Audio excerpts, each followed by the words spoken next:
মর্মাহত আমাদের পার্টি অফিসে কালকে আগুন দেওয়া হয়েছে।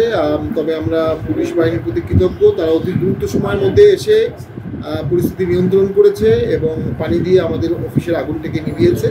আমরা নেতাকর্মীকে বলবো আপনারা শান্ত থাকেন, আইনের প্রতি শ্রদ্ধাশীল থাকেন এবং আমরা মনে করি যে অনেক মহল বলছে জাতীয় পার্টিকে ব্যান করার জন্য। আমরা মনে করি আমরা কোনোভাবেই সন্ত্রাসবিরোধী কোনো কাজ কখনো করিনি। ওই আইনে বা বিশেষ ক্ষমতা আইনে আমাদেরকে ব্যান করা বা আমাদের কার্যক্রম নিষিদ্ধ করার কোনো আইনগত দাবি উঠতে পারে না। পাশাপাশি আরপিওর মধ্যে যে ধারাগুলো আছে, যে কাজগুলো করলে আরপিও একটি নিবন্ধিত দলের নিবন্ধন বাতিল করতে পারে, তার কোনোটার মধ্যে জাতীয় পার্টির কোনো অভিযোগ নেই। এ ধরনের অরাজনৈতিক দাবি যারা তুলছে আমরা মনে করি তারা অযৌক্তিক দাবি তুলছে। আমরা এতে মতেও ভীত না, সন্তুষ্ট না। আমরা সরকারের প্রতি আশাবাদী, সরকার এই ধরনের ভ্রান্ত দাবির মুখে কোনো ভ্রান্ত পদক্ষেপ নেবে না। আর আমরা জাতীয় পার্টির নেতাকর্মীরা সারা বাংলাদেশে সদা প্রস্তুত থাকবেন। আমাদের উপর যদি কোনো আঘাত আসে আমরা সেটা জবাব দিতে হবে, নিয়মতান্ত্রিকভাবে শান্তিপূর্ণ আন্দোলন করতে হবে, প্রয়োজনে সবাইকে ঢাকায় আসতে হবে।